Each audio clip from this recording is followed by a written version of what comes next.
magic of the Cybernet Space Cube, the computer-enhanced podcast of the future. Transformers Slag Podcast.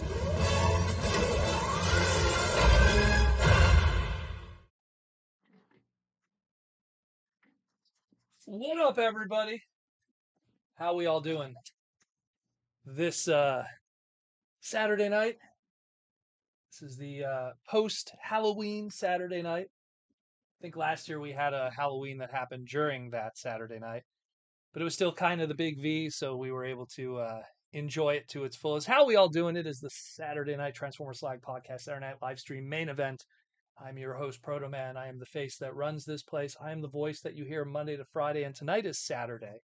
We're going to talk about the robots in disguise. So we got some stuff we're going to cover. We have some stuff that we got in the Transformers Slag Podcast P.O. Box that we're going to talk about. We got some cool little things in the mail. Did some shopping today. Got some cool stuff too. Got some cool stuff from Symbiot Studios that they want me to talk to you about. Some video game stuff, so I'm always down for that. Yeah. So let's do it, shall we? Messy hair today. as much hair as I have.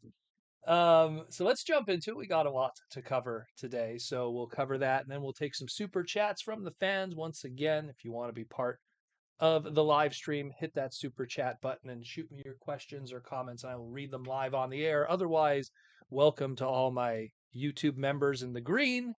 Mikey and Louie, Sharif, we got Talib is here, we got Patrick Brown, Trevor Stasic, I haven't seen him in a while, Bigums, T-Formers 2002, who has a beautiful sea spray on his way from Aaron Archer. Just talked with him yesterday. So it is on your way, brother, I believe through UPS. Michael Koo is here. What's up, Michael? Nice to see you again. Ashnut is here. Prince and Phalanx 59. Everyone's here today.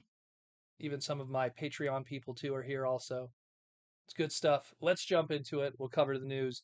So the big one that we're going to cover today, big one, is finally getting to see that Transformers Reactivate, or as it was first called, Shine, then Rise, now Reactivate. Reactivate will be the name of the packaging of Reactivate. Optimus Prime Voyager class. So we finally got to see this. I did an in-depth individual segment about it. But with these live streams, I like to always revisit the news as the week progresses because there's always so much to cover and talk about. And let me tell you, like, this is going to be very interesting because we're going to be learning a lot about this guy, the dude that he's going to come with in his 2-pack Soundwave, which is going to be a deluxe, the Bumblebee, the Starscream, the potential Megatron, which is pretty much a given. I mean, there is a lot that we're going to learn in the next couple of weeks. I'm going to get into that in a moment. Hasbro hasn't publicly announced it, but he did kind of, in a small way, cover it through some of their socials. And, well, I'll cover it here today for you guys so you can make a note on your calendar. But, yeah, we have today to talk about the Voyager class Reactivate Optimus Prime.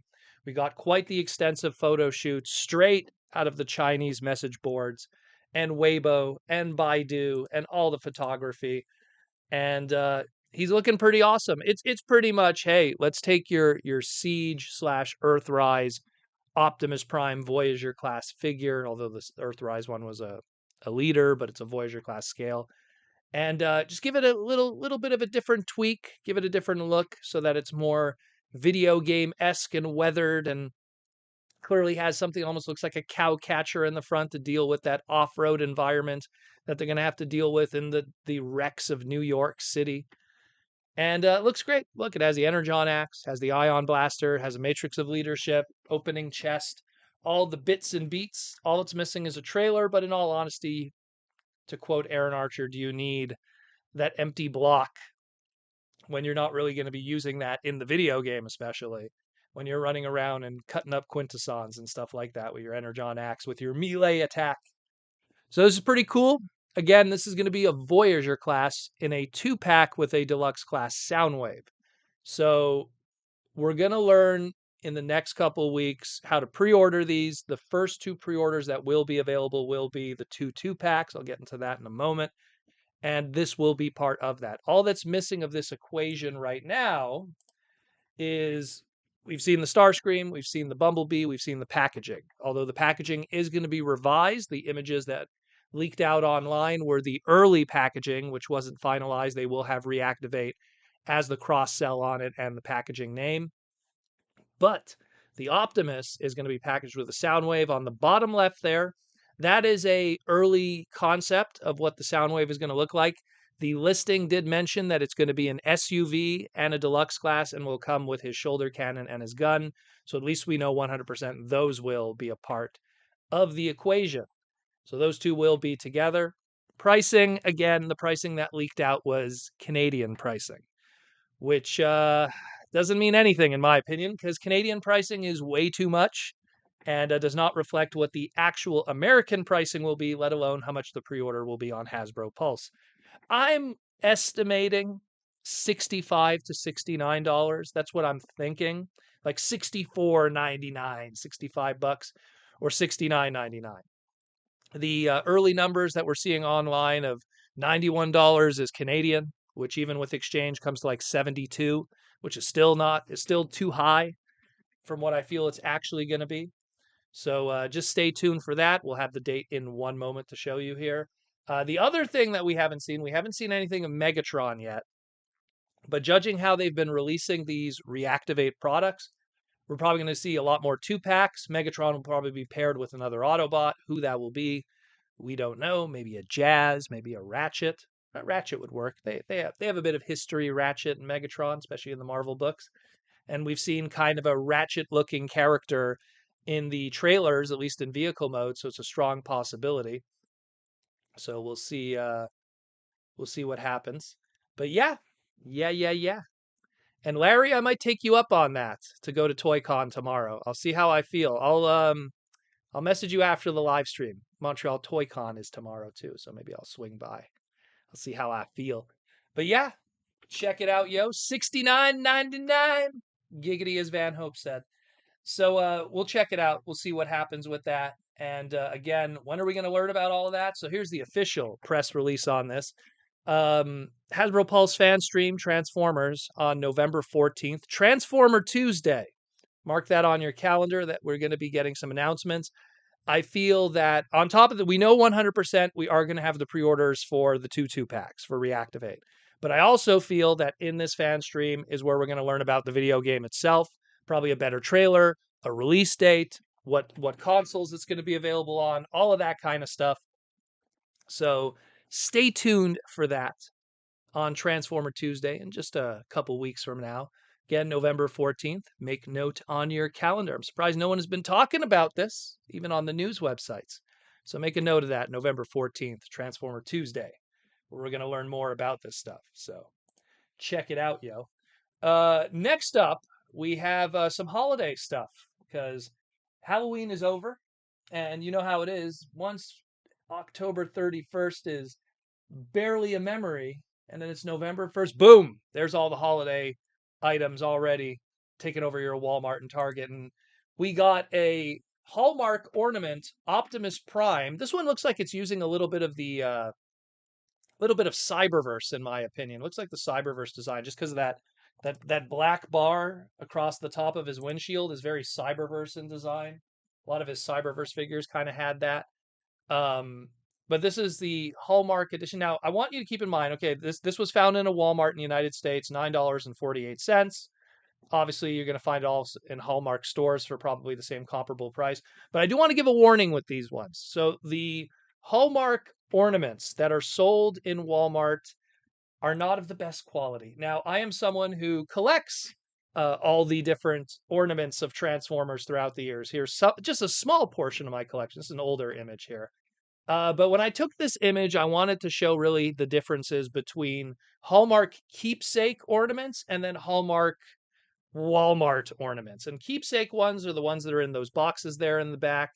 They're made out of a stronger PVC plastic. They're much more sturdier, a lot of better details and stuff.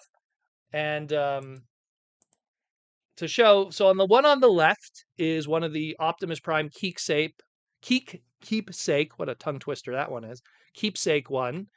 And it's based off of the Aaron Archer MP01 masterpiece. coincidentally what we talked about just a couple weeks ago. And the one on the right is the Walmart one. You could already notice quite a paint difference and quality and everything like that. And most importantly, and I want to warn you guys, choice of material.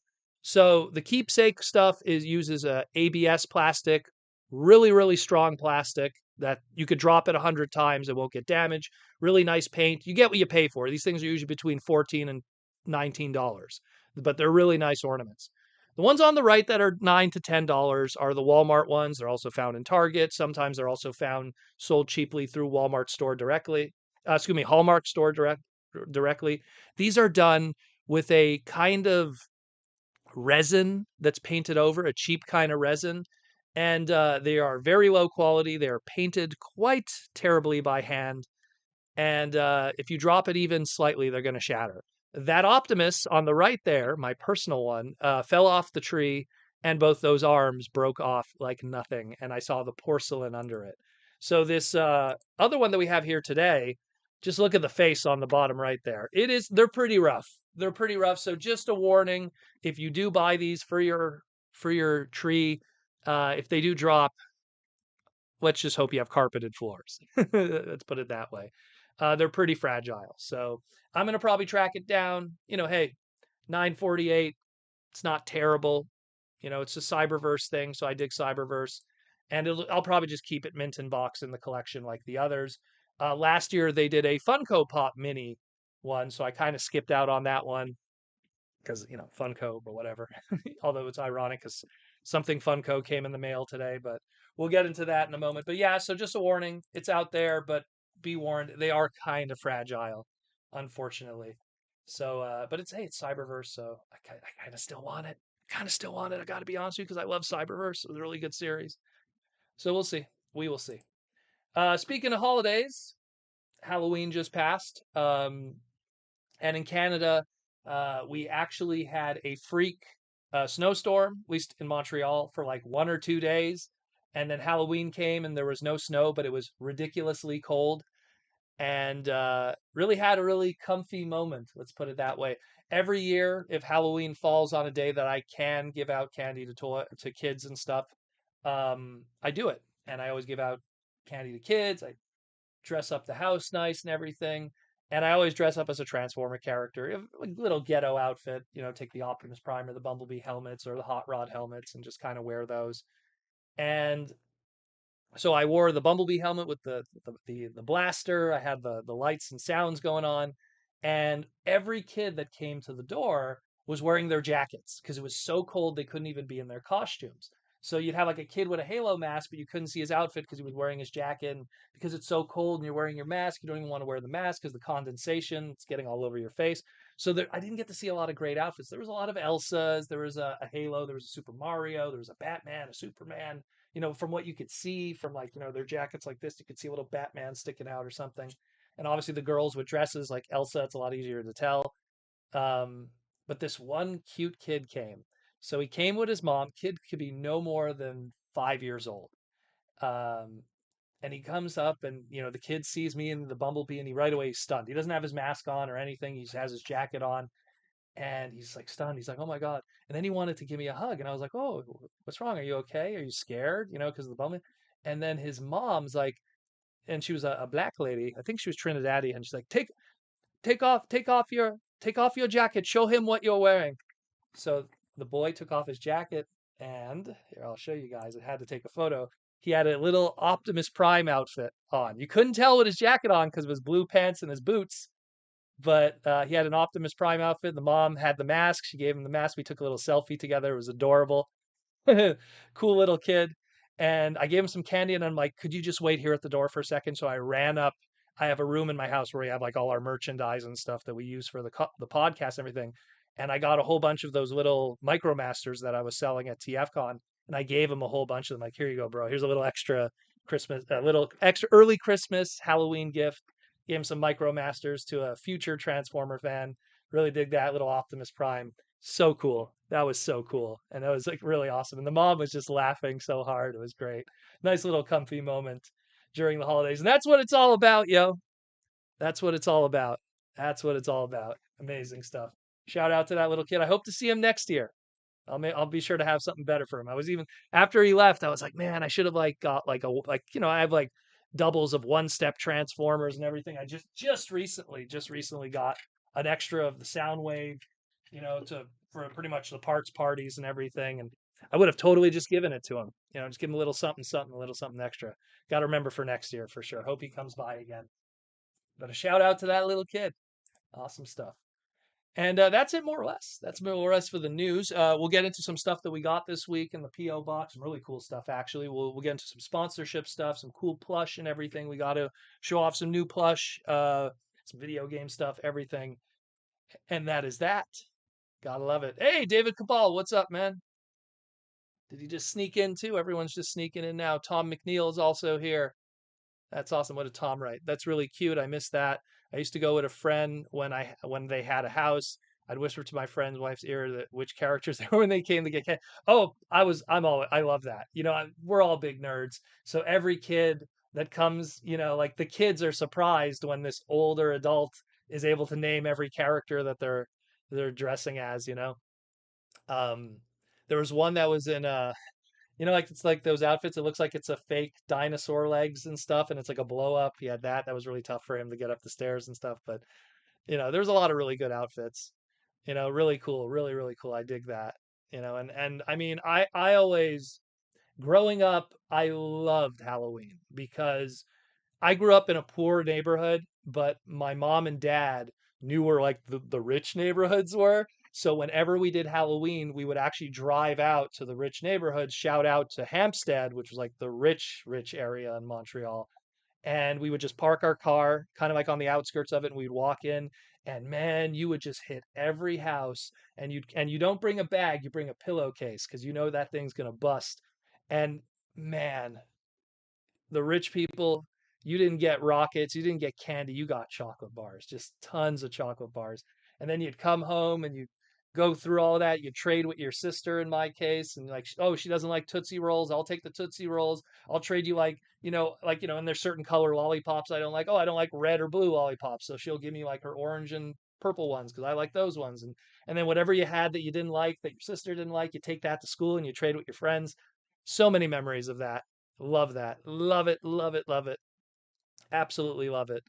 And Halloween has always been great memories for me. The last time, like literally, the last time I did Halloween trick or treating, I waited all the way until I was 15 years old. That's how late I waited. Jaws D was just going into high school. And so me and him, we hit up the second richest place, which was TMR in our area, town of Mount Royal. And we hit up TMR, the second richest area in Montreal. And Jaws D was like the last Halloween we did together. I wore a Guile mask from Street Fighter, like a rubber mask that I had, which is long gone. I wish it was still, that thing dried out and crumpled to pieces. It was an official Street Fighter 2 Guile mask. And Jaws D, he painted his hair like Cisco, like pretty much like like silver. And there's a photo out there somewhere. There's a good photo out there somewhere of me with the rubber mask and wearing. I think he was wearing like the NWO shirt. He's like, oh no, I'm what's his name? Not Juventud. Oh my God. Arriba la raza from the NWO Red and Black. Why am I blanking right now? Someone in the chat's gonna know who I'm talking about. Someone's gonna know who I'm talking about. He ran AAA for a bit in Mexico as a promotion. Jeez, this is gonna bother me now. Why am I blanking? I should know this like the back of my hand. Anyway, so Jazzy kind of cosplayed as him, you know.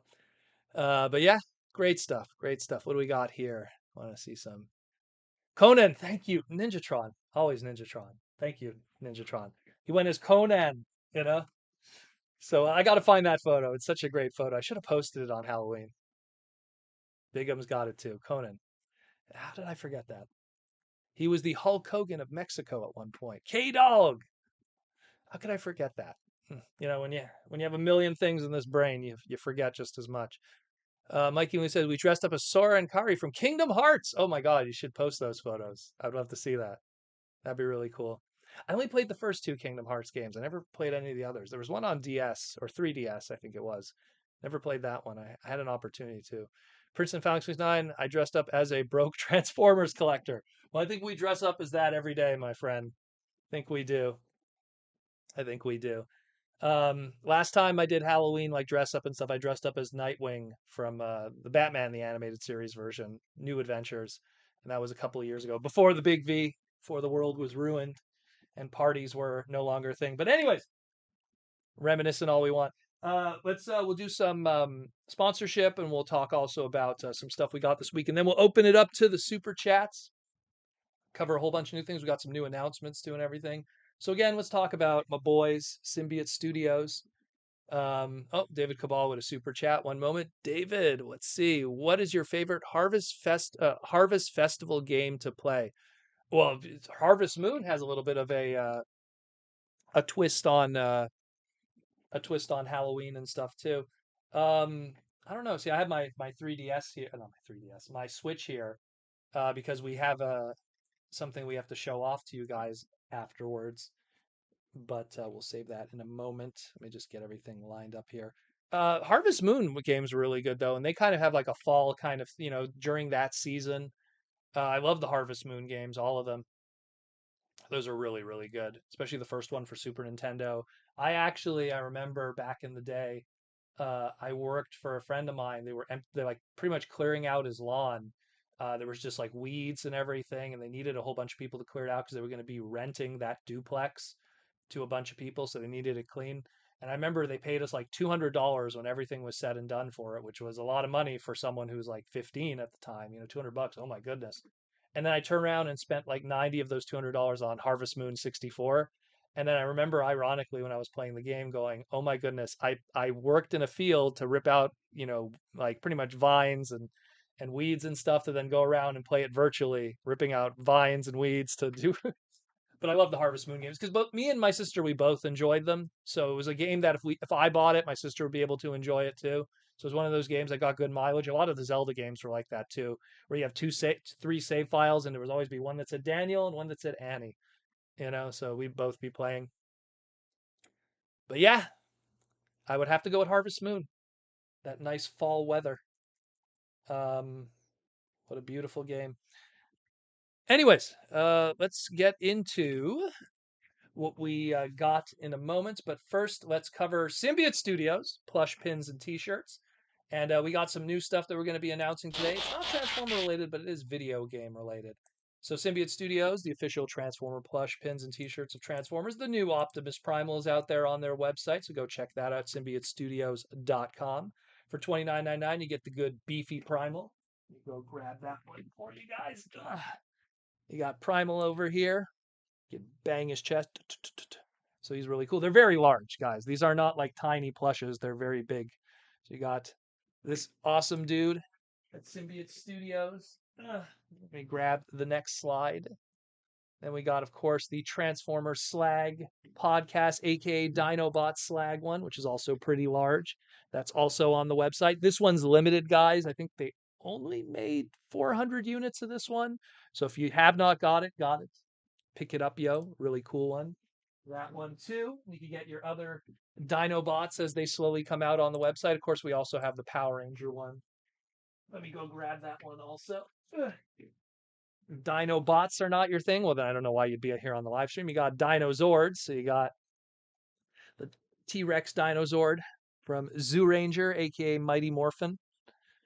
Get that also, along with the Dragon Zord and the Tommy and the Red Ranger Jason, or Rocky if you're into like season 2. And then you got the pins, everything like that. Go check that out at symbiotstudios.com. And coming up next year, we're going to have the Ultra Magnus, as well as a few other awesome Transformer ones. So stay tuned for that. There's going to be way more Transformer plushes coming.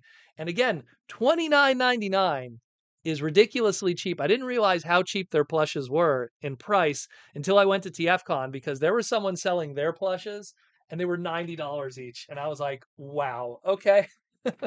And they were smaller too. So I don't remember the name of the booth. No one took photos either. Like I wanted to like show some photos of all of them, but what's up, Cringe? But yeah, and Transformatics is here too. Everyone's popping in today. Micah, is that you? Techno Micah?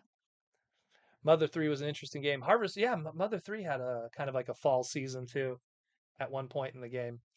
Earthbound sequel. I love that game. But yeah, Ultramagnus is on its way. And of course, all the rest. If you have not picked them up, again, SymbiotStudios.com. But we do got some new ones. We got some new ones outside, of course, of all the Hasbro stuff. We have some video game related stuff today. So let me we have a game calling that Symbiot Studios hooked me up with the download code. This is what I'm playing right now, guys, if you're wondering. Cassette Beast is popping off. And oh, I don't want to close that. I'm trying to do this live, people. There we go. And so you have all these different like Pokemon like characters. Pretty much it's kind of like Mother 3's visuals with a Pokemon kind of play pattern with a little bit of Digimon because the humans kind of merge with the Pokemons. And so Cassette Beast is a brand new game that's out right now. You could get it on the download store and everything. And Symbiot Studios is in charge of the plushes of Cassette Beast. So if you are into Cassette Beast, which is a really good game, I've been playing it for the past 3 days now since I got the download code. You can get the official plushes of all of them. I had to main this guy right here because he just like Pokemon, you pick who your starter is. So the Sheep Ghost, because I love Gengar from Pokemon, so a Sheep Ghost, why not? And they also sent Super Sammy Roll, that one too. So again, SymbiotStudios.com, the Catnip Bravo adventures and everything like that. And also what they sent me too is a little in that whole thing of plush, this was also in there because Symbiot Studios likes to troll me. So I have also an extra one of these. So the one that I got from Mikey and Louie, I'm going to keep sealed. This one I'm going to open up the Rodimus, and then I don't know what I'm going to do with that Galvatron. Coming to a parts party near you, probably. So if you want a toy accurate Galvatron, but check it out, SymbiotStudios.com for the cassette beat plushes. I'm going to open those up, have them displayed on the back here. Just been playing the game a lot. I went today. I went today out and I had this in the car and I was just playing and see. Looks it. That was his first form, and I already got him to his second form right now. Working my way through. Working my way through. Actually, where's that dog one? Looks like a. Where is it? Where's the dog? Where is the dog one that I just showed you guys? I know I caught that one recently too. Where is he? There he is. I caught that one too. Little pooch. Kind of looks like a Shiba Inu. So there's that. Got all of that stuff as well. What else do we got here? What else do we got? So I also picked this up. This was on sale at Toys R Us. They were doing a sale on a whole bunch of their Jada stuff. So I was like, well, good time to pick up that Optimus Primal for $5. Little die-cast Optimus Primal. Can't say no to that.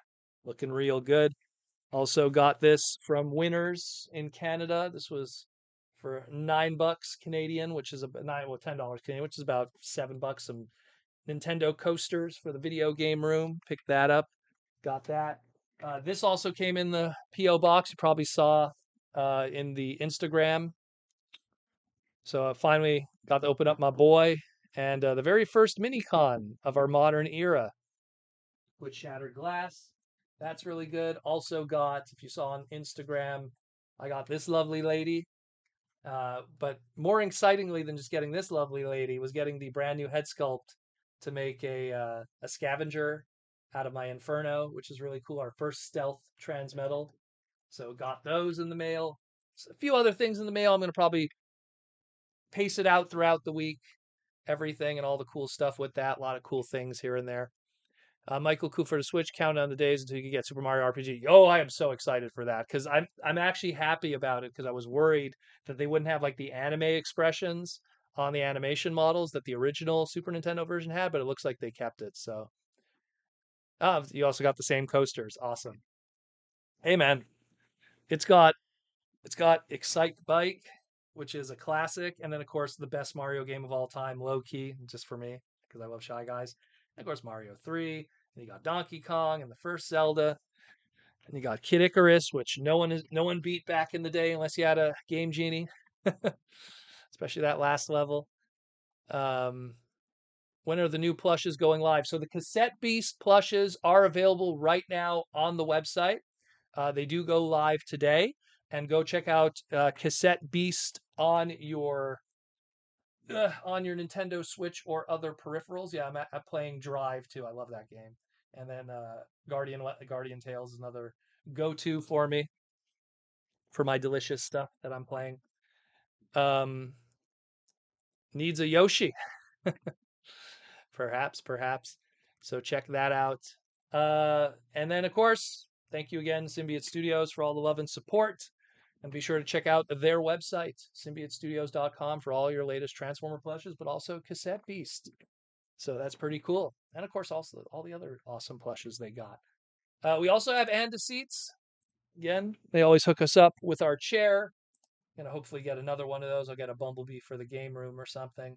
Andaseats.com. Use promo code Protoman and get 15% off your first order of an Andaseat with lower lumbar support, upper lumbar support, magnetic clasps, and more for these high quality gaming chairs. Thank you, Andaseats, for sponsoring us.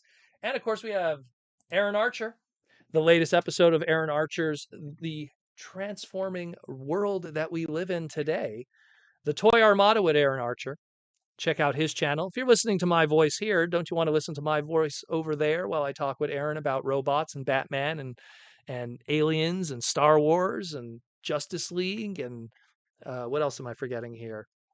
Did we talk about? We also talked about what else did we talk about? We talked about Jurassic Park, all kinds of different stuff on that channel. The Toy Armada with Aaron Archer.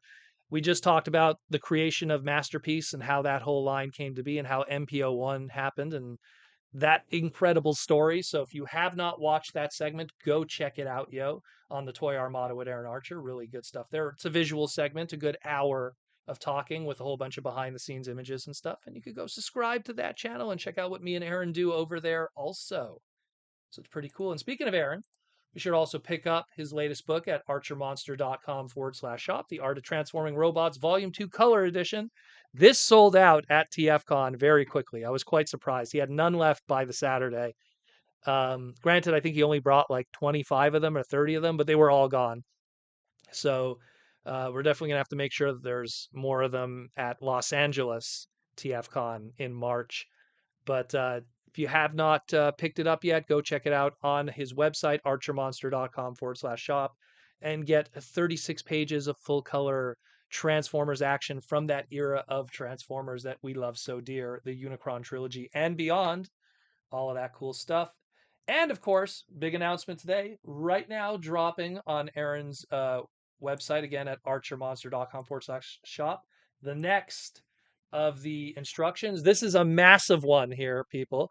This is the Transformers Primus instructions that is completely unfurled and then painted on with all the different planets from the Unicron trilogy Cybertron series, also known as Galaxy Force. So you have Cybertron, you got Planet X, you got the Gigalonia, aka Giant Planet, you got Animatros, aka the animal planet or beast planet. You got Speedia, aka the speed planet.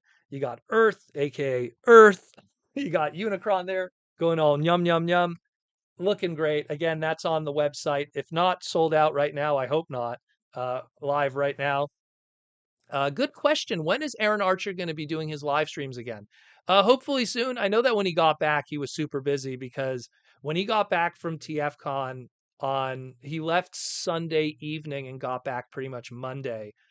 He had a whole bunch of commissions he had to honor because a lot of people wanted these incredible, absolutely incredible instruction sheets that are painted, and he took a bunch and he wanted to really like get them out there. And so I know that he kind of was falling behind. I told him, like, hey man, just turn on the camera and start painting them live and then just answer people's questions at the same time. That'll probably be the best way to go about it. He's done a few of those in the past, so he'll be back soon in the swing of things. But again, be sure to support Aaron. Go check out archermonster.com/shop. Check out all that stuff. Hopefully this thing isn't sold right now and someone who's listening will be able to get an opportunity to pick this up. They disappear so fast, these things. I think there's only 2 instructions available right now.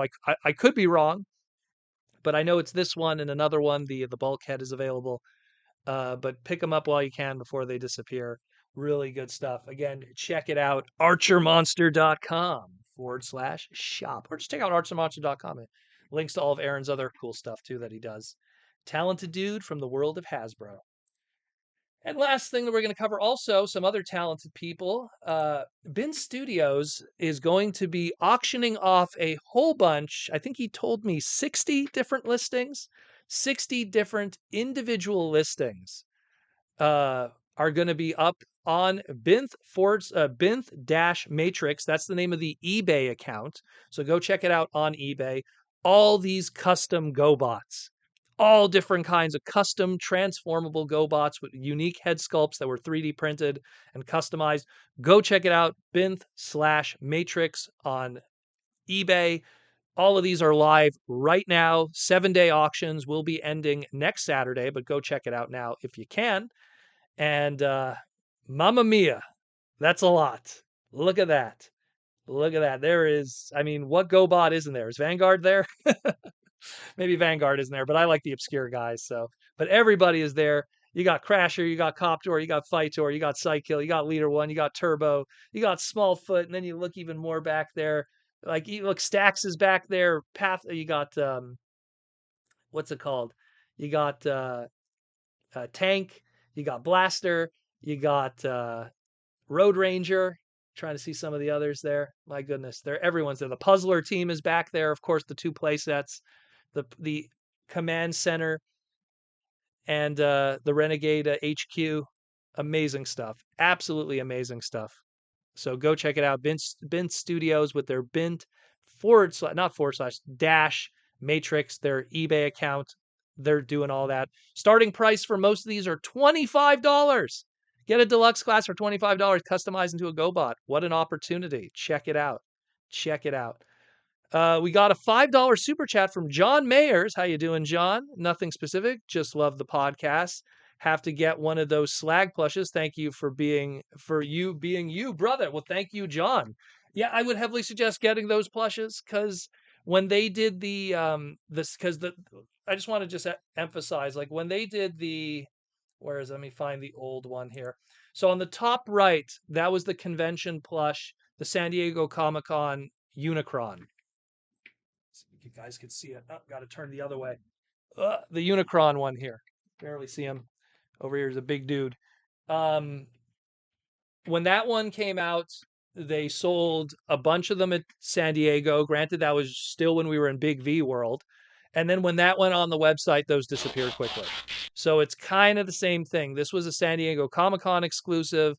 I don't know how many they have left. I just know how many they more or less made. So I heavily suggest you pick it up because when it's gone, it's gone. It's not like some of the main retail ones where they, if it sells out, they do a second version and they do another release. These are exclusive to the cons. So get your Dinobots before they sell out because you're going to feel bad if you can't. And you get your Slag plush. If you were at TFCon just a couple weeks ago, I had it on the table as well as the other plushes were in the glass display for people to see.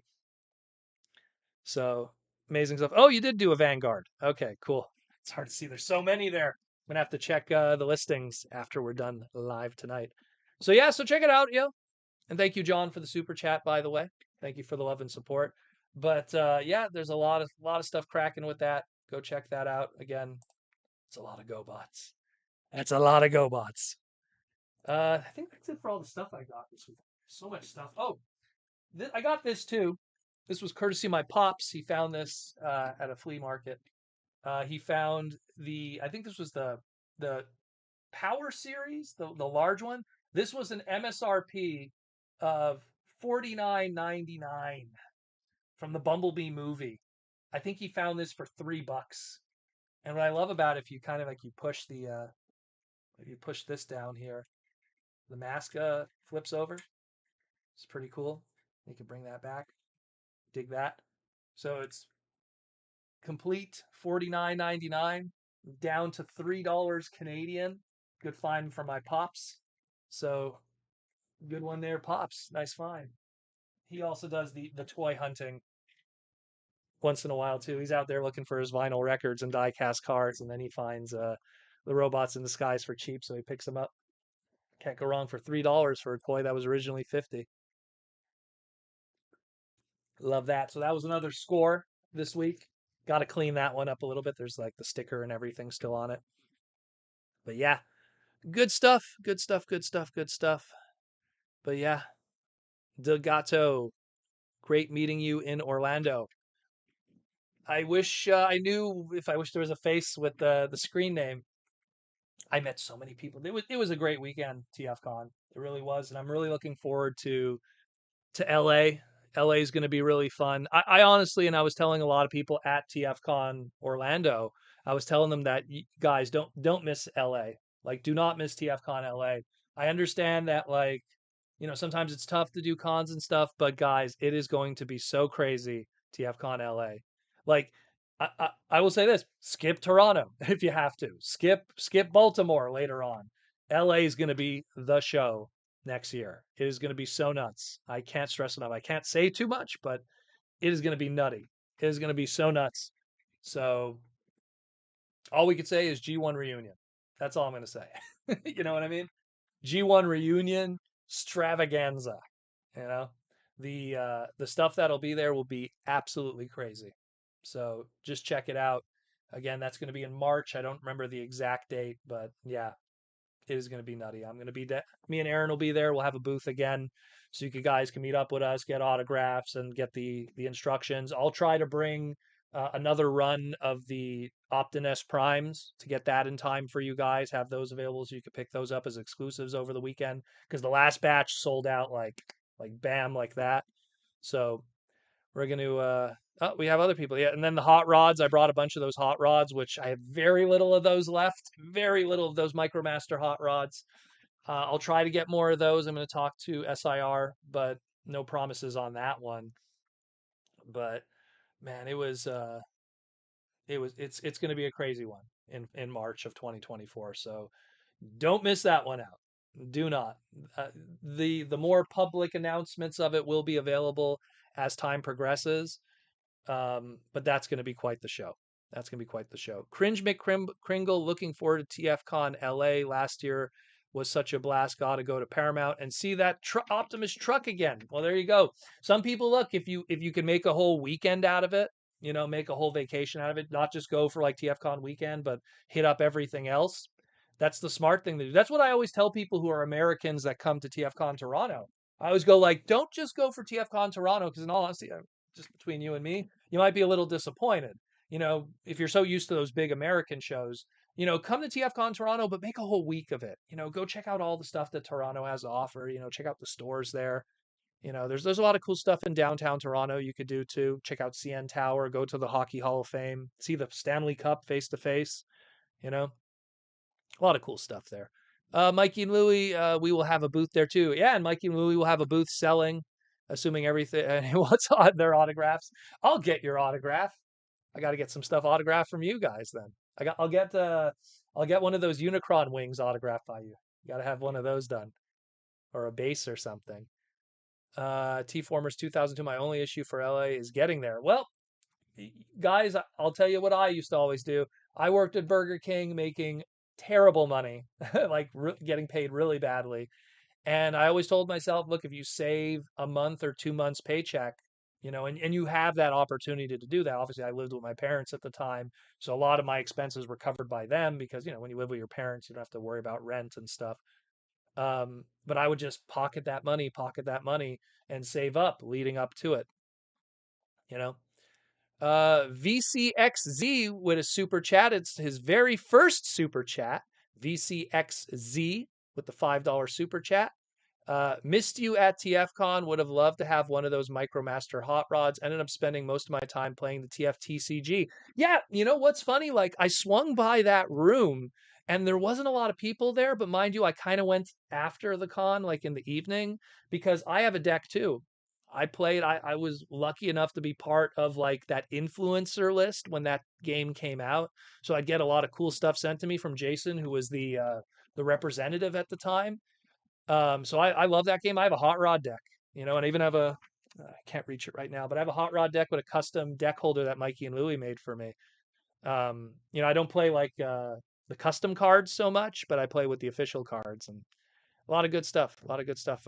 You should have came by, man. I know it was a busy weekend. There was a lot of people that were like, "Oh my God, why didn't I come see you?" But you know what? I get it. When you walk into that room and you see all of those toys and all of that crazy stuff, and there's all those voice actors and everything, I get it. It's totally cool if you didn't have time. I mean, everyone was overwhelmed. And I could only imagine like LA coming up is going to be even more crazier. So if you don't come see me, it's cool. It's cool. Trust me. I get it. It's you gotta get in the line for some of those other guys, especially like Victor Corelli. I mean, how do you not want to get in line to meet him? Awesome stuff. Thank you for the super chat.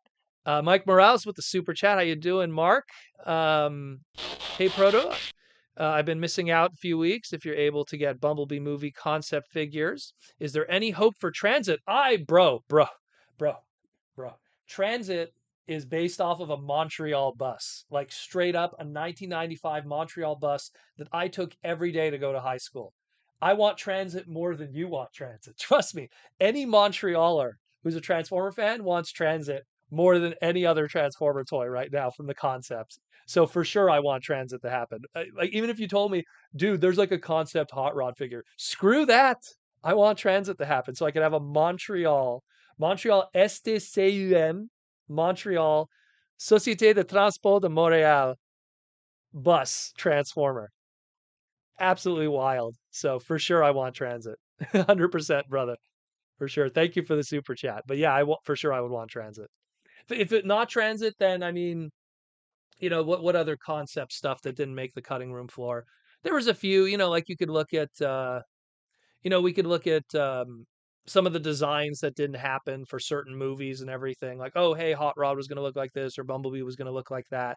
They can maybe dip into those. But I mean, I think like, we saw listings, and we'll cover this in the future, especially we saw listings for a Bumblebee movie Sunstreaker. So guess what? There's probably a Bumblebee movie Sunstreaker we're going to be getting at some point. Cybertronian battle Bumblebee movie Sunstreaker. So we'll see. We will see. Kaiju fan 1954. I believe that's when Godzilla's first movie came out. With the super chat for the 5, I guess it's euros in this case. Hey man, what do you think would be the best figure Hasbro could use for a TFX Godzilla collaboration? Well, I mean, the obvious answer, brother, would be Mecha Godzilla. Like Mecha Godzilla, and then you just use like, I mean, if you had to retool, I mean, you're kind of limited, unfortunately, because you go, oh, it's got to be like a dino-based character, and you look at the Megatron leader class and go, could you retool it so much? I would want something made from the ground up. And the way I see it is you do a Mecha Godzilla, right? And you get a really good Mecha Godzilla that transforms out of it. And then down the line, a year from now, 2 years from now, when you do your Transformers crossover with Power Rangers, you take that Mecha Godzilla, you retool it, but keep the bones of the transformation, you got Dragon Zord. As for outside of that, I mean, Jet Jaguar from Godzilla, that'd be pretty cool. That's a more humanoid kind of mode. What would he transform into? Probably a jet, you know. Mothra into some kind of robot mode. She's a female character, so you'd have a female crossover figure, which would be pretty awesome.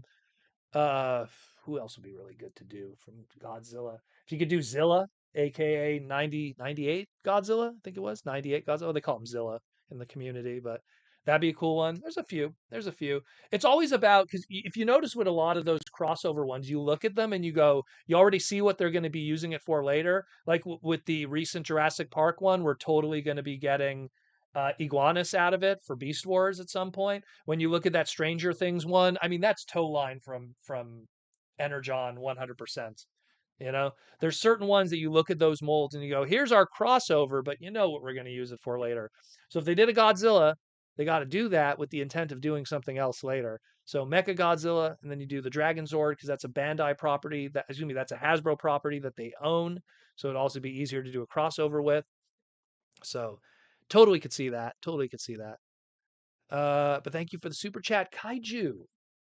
Got my little Godzilla here from Anime City. Their little custom Sufobi. Always keep them nearby because I love them. I love my little Kaijus. Um, Mikey and Louie, it is sure easy to learn. Didn't take long for us to get the groove of the game. Oh, which game was this? Was the Transformer TCG? Oh, it's very easy to learn. You kidding me? I learned it. I no joke. I went to a pre-release event for the second set, which was the Titans one, I believe. The Titans, not Titans one. No, the second set was Combiner Wars. I went to the pre-release with my buddy John, not our mod John, a different John, John from TFCon staff. We went to a pre-release for it, and I literally learned how to play the game for the first time right there. Like right there, just like, and as someone who's played Magic the Gathering and tons of other TCGs, it wasn't hard for me to learn it, but I learned it very quickly. And I think I won my first game, like, I think after my third game. I lost two and then I won one. And then I lost the rest, but beginner's luck, maybe. Um, where we at? Where we at? Where we at? Sharif Latif. Why no TFCon Montreal? I'd come from Ontario. You know what? While Montreal is definitely the cooler city out of the two, without a doubt, Montreal is way cooler than Toronto, 200%. And that's not even me being biased. They did a poll recently where they were saying which were the most boring cities in Canada and which are the coolest cities. Montreal got number one easily by a landslide. And then Vancouver, I think, was number two. And I think Toronto was like seven. And then the most boring city, apologize to my fellow Ottawa people, but Ottawa got number one as most boring city. Winnipeg got number two. Calgary, I think, was number five or something. But yeah, Montreal is, I mean, if you come to Canada, you got to go to Montreal. But I mean, the problem is Montreal is a great city to hang out with, but I don't know about running cons. That's the problem because the local community is wishy-washy when it comes to conventions. Like tomorrow, if I go with Larry, like in the chat here today to ToyCon, Larry, how many tables are there? 30 tables, maybe? How many people are going to be there? Maybe 200 people? Our cons are always really small. That's the problem. We're not a geek town. We're not a convention town. We do have our big shows, but it's usually it all gets piled into that one big show and then it's a bunch of small ones. Where I got to give it to Toronto. The GTA is way bigger, the greater Toronto area, and they're able to run big shows. And they just always do. The San Diego Comic Con of all of Canada is Fan Expo in Toronto. So, where we have nothing even close to that. Maybe Montreal Comic Con, maybe Otakuthon, but that's about it. And Otakuthon is the second biggest anime convention in North America. Where's the largest convention in North America for anime? Anime North. Where is that? Toronto. So it is what it is, unfortunately.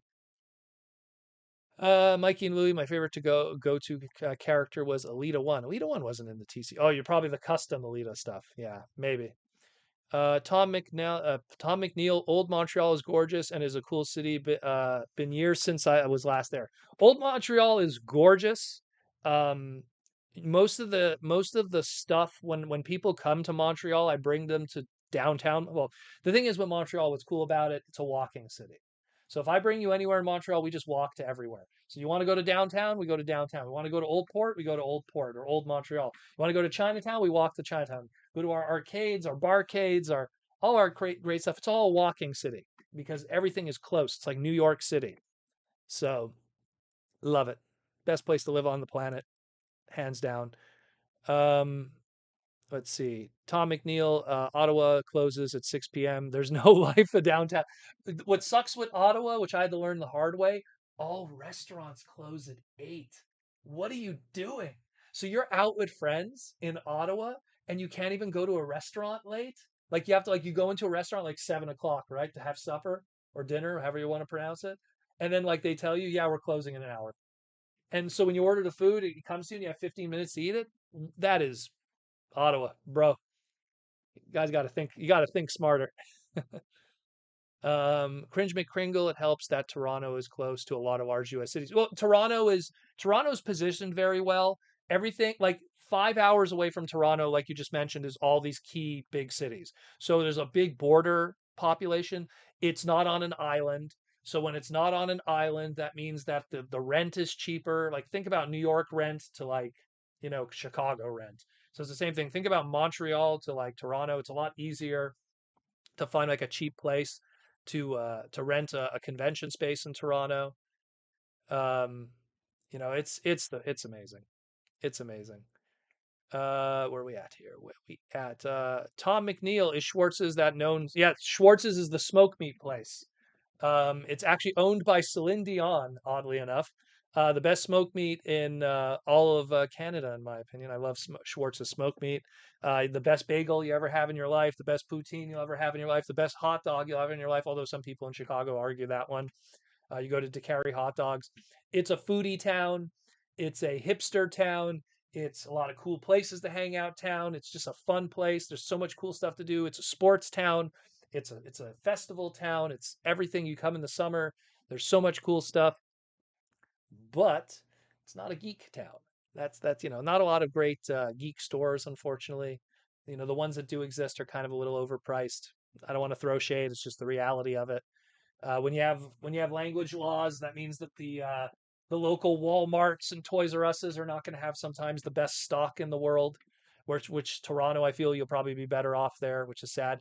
When I went with Greg, just TFCon a few days ago, Greg, who was one of my roommates, we hit up a Walmart in Orlando, and he didn't realize just how important it was for me to do that because I just wanted to check out, what we don't got in Montreal, pretty much. But yeah, it's it is what it is. It is what it is, But again, if you have to run a TFCon in Canada, Toronto's the way to go, and that's coming from a Montrealer. I'm just being honest. I'll say it like it is, and I don't. And I've talked with Colin about this because Colin would joke about it. Oh, we'll do a TFCon in Montreal, and I'm like, do you want to bankrupt TFCon? You know, it won't. It wouldn't work. It wouldn't work. And it would be so easy for me. I just get out of bed, go to the con. I don't have to do a 5 hour drive. But it wouldn't be wise. It wouldn't be a smart move. I think Toronto is the right spot. The other place that it could potentially work is maybe Vancouver, but rent is so expensive in Vancouver. I can't imagine that it would be worth it. And I know people who run cons in Vancouver, specifically the Cherry Bomb Expo, and they said it's expensive to rent there. It would be difficult. They would love it if we went there and ages 3 and up, but it's just not worth it. It's better off just to keep it in Toronto. It's close by to everything. Like Cringe McCringle said, it's a perfect storm where when we do the USA shows, it's kind of all over the place. And you could do it all over the place because there's a lot of good places. Chicago's a great place, LA's a great place, Orlando's a great place, Texas is a good place, Washington's a good place, New York's a great place. Baltimore, we'll see. I haven't done Baltimore yet. I haven't been to a Baltimore convention in any shape or form, even a BotCon or otherwise. So we'll see on that one. I'll be the judge on that, but we will see. Mikey and Louie says here, speaking of Transformer card games, when are we getting the new deck building set? So the new deck building set, I don't know I'm looking at them right now. I don't know what's public right now. Oh, I don't want to talk too much because I have to check what has been publicly announced because everything is worked on behind the scenes and it's shipped to me months before it hits retail or is publicly announced. I'm going to hold up on that. There is stuff coming. I just don't know what is public right now because I'm looking at 1, 2, 3, 4, 5, 6. I'm looking at set number 7 right now. So we'll see. Stay tuned for that. Where are we at? Where are we at with the super chats? MMA Panda with the gold super chat, always in the clutch with the MMA Panda. How you doing, brother? For the $10 gold super chat. I was going through my old Robots in Disguise figures and was hoping Legacy would make more characters. I love Scourge so much that I got a second one on clearance. Well, they were on clearance, all right. Now I can display the second one. You can have it in alt mode. Yeah, you know what? Robots in Disguise, car robots will always have a special place in my heart. That was huge when that line came out. When it was just car robots and it was an import line, that was my very first year in college. And it's your first year in college. You kind of have like your first job also, so you're getting a little bit of money on the side. And it was just like this perfect storm. First year in college, you're able to you have like this social freedom now because now you're in college. And TFW 2005 made its debut as a website. It was originally tformers.com and no, tformers.org. And the year was 2000. Amazing. Had my first serious girlfriend. the world was my oyster, and I was just picking up, oh, Speedbreaker, aka Sideburn, Mach Alert, aka Prowl, the JRX team. Buy the American version. Don't buy the Japanese version. Don't make the same mistakes we all did. Japanese version's very fragile. Um, there's a lot of really cool stuff from that line that I'm pretty sure at some point they will update. I don't know about the JRX team unless they change the alt modes, make one of them like if they make one a steam engine, one a bullet train, and one a box car, a metro, a subway. I don't know. They could probably pull it off. But if they made 3 bullet trains, I don't think Hasbro would be down for it. Takara would love it, but I don't think Hasbro would be down for it. I've said this many times. That's a whole other discussion. Cringe McCringle, Baltimore was my first TFCon and first ever convention. It was, well, not the greatest thing I remember. Yeah, see, that's the problem because the thing is, like, the perfect storm for cons, and I've been all over the United States for this kind of stuff, it has to be a high density population city that also has easy access to other high density population cities, as well as a AAA airport. It has to have a really good airport for all the people that come in. One of the big flaws with something like, let's say, the Fort Wayne, Indiana BotCons back in the day was the flying in was difficult. Outside of, like, I don't know, like maybe like one or two small little towns, everything was like a 10-hour drive away of any kind of big population. So Fort Wayne was like, okay, we're going to do it there. And granted, Fort Wayne, Indiana BotCons only happened because those were where the founders were, the Hartmans back in the day. So that's kind of why that happened to begin with. But, there's kind of this reason why they go back to it because it's where it all started. But like those ones, you look at the Fort Wayne ones and you go, oh, okay, I could see, like, when you go to smaller towns, what happens. And it's the same thing. TFCon is ran by the same people, but you put it in different locations and you have different results. So it's very important. And, you meet people that go, oh, you should totally do it in my town and da da da da da. And it's just like, yeah, your town's probably awesome. It's probably has great food or this and that. But in the same way, look, I think Montreal is the coolest city in the world, and I don't want a TFCon at it because I don't think it would do the show any good. So it's the same thing. Your town might be great, but there has to be other factors that lead to it being great. Like, man, like if they did a TFCon and see, the problem is if they did a TFCon in Montreal, the best location would have to be downtown. But then when you go from the airport to get to the con, there's no shuttle to that. So it's like already everyone who's flying into the con is going to have a difficult time getting to the con from the airport because there's no shuttle. I don't think there's a shuttle that would go to. No, there probably isn't. Oh my goodness. So that right away, I just thought about it now. Like it wouldn't be good. It wouldn't be good. Like Toronto, unfortunately, Toronto is where it's going to be for a while for the Canadian ones. But in the States, you never know. You never know. It has to be, again, it has to make sense. It has to make sense. What's up, Tucker? It has to just make sense. And, they did one in, where was the one? The Charlottesville one, I think it was. And it was like, okay, that one was all right. It didn't do that great. And at the end of the day, when the dealers are like, "Yeah, I didn't do that great," you don't want to scare away your dealers because they're kind of like the lifeblood of the conventions. They're the ones that really, I mean, you're going into that con to check out the dealer room. If dealers skip out on doing the con because they didn't like the location, you know, LA is going to be, I'm telling, LA is going to be wild. So I guarantee that one. Every time they've done a TFCon or a BotCon in LA or Pasadena or San Diego, it's always been amazing. So can't go wrong with those. John Mayer with $5. Got Grimlock and Slag Plush on the way. Very good. Grab the whole crew. You got Tweedledee and Tweedledum. More to come, let's put it this way. But don't miss out on this guy. Warning again, people, do not miss out on this guy. Because when he's gone, he's gone. Good stuff, John. Hope I didn't peer pressure you into spending money, but it is what it is. Paul with the $2 super chat. Would a TFCon work in Dallas, Texas? Dallas would work. The only problem is Dallas is really expensive. So here's the thing.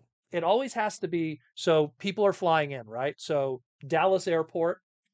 Now, what hotels does Dallas Airport have shuttles for?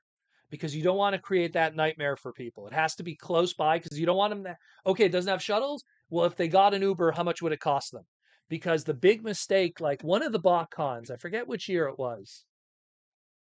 I want to say it was 2011, which was a fantastic year, but there was no shuttle to the convention center. And even if you got an Uber, didn't exist back then. If you got a taxi, I think it was like a $60 taxi ride, like from the airport. So you gotta be careful with that. You really got to be careful with that. So Dallas, it's something where is there a proper hotel slash convention center that's close by to the airport that won't be expensive? Does it have a shuttle? Dallas is a great city for it. Perfect population. A lot of big amounts of pockets of population around Dallas, so that would make sense. They did a BotCon at what year was BotCon Texas? That was 2013. I went to that one. That was in the Metroplex. No joke. That's literally what it was called, the location. God, what year was that? Oh my goodness. They all bunched together. I haven't missed a BotCon since 2001, but I think it was 2014? Jeez, what year was that? Anyways, but yeah, and it was pretty good. It was pretty good. That was the one where I ate like 100 chicken McNuggets and made myself sick because they were really cheap. I think there's footage online of that somewhere. Speaking of footage online, David Cabal's question: how was meeting Stan Lee like for you, Proto? So I got to meet Stan Lee in 2012 at Montreal Comic Con. Um, I wanted to get him to sign something cool, so I had this collection hardcover of all of his like important books that he did. It wasn't like, it was like the first ever thing he ever wrote, which was a short story for Marvel for Captain America issue number 3. It was just like a short text story. So it had that. It had the first comic he ever wrote for that was actually visuals. Like it was like a kind of like Stan Lee's best hits hardcover. And what I did was on the inside cover of it, there's actually footage of this online. If you type Proto Man meets Stan Lee on YouTube, there's footage of me meeting him on there. And he was cool. I mean, as cool as a guy that you met for like, you know, 2 minutes. Got to record some footage with him, got to shake his hand. He coughed inside my book, so I technically have Stanley's DNA somewhere on the inside of my book. You'll see, like he signs it and then he, so hey, I could clone Stan Lee if I need to. Give me a call, DNA people. But I've always been more of a Jack Kirby, Chris Claremont, Frank Miller kind of guy. Stan Lee, the only thing I could think of that he did that I really, really like would be, obviously he's one part of the creation of the Fantastic Four. He's one part of the creation of Silver Surfer, where Jack Kirby has a lot to do with that too. And I love Silver Surfer and I love the Thing from Fantastic Four. So, uh, but I've always been more like from a writing standpoint. I've always loved more, Frank Miller, Chris Claremont, Mark Millar. Love those guys. Even Todd McFarlane stuff. I dig it. Love Todd McFarlane stuff. Not just his art, but his writing. Um, where are we at? Where are we at? 100. Yeah, trust me. As a Canadian, I was not used to the amount of salt that is in American chicken McNuggets. Woo! Mikey and Louie, Proto, what are your thoughts on the RoboSen Grimlock? They actually had that at TFCon Orlando. They literally right across from Aaron Archer's booth was RoboSen's booth, and they had those all weekend where you can mess around with them. And I went to go check it out. I was more curious about the Bumblebee one. I wanted to see just how that kind of worked out, but I got to see the Grimlock too. I mean, they look cool. I mean, they look awesome. Don't get me wrong, they look awesome. I just don't want to spend that kind of money. Like if you told me $100, yeah, sure, but something that's the cost of like, a holy grail in Transformers, like any Japanese G1. I mean, I need to update my Grandis. I need to update my Lio Kaiser like to a better condition one. And if I had like $700, I'm pretty much there. So which would I rather have, a 100% complete and perfect condition Lio Kaiser from Victory or Robosen Grimlock? I'm going to go with the Lio Kaiser, unfortunately. You know? Sheriff Latif, speaking of Bakhan, I got a nice deal on a complete Onyx Primal this week. That is an awesome figure.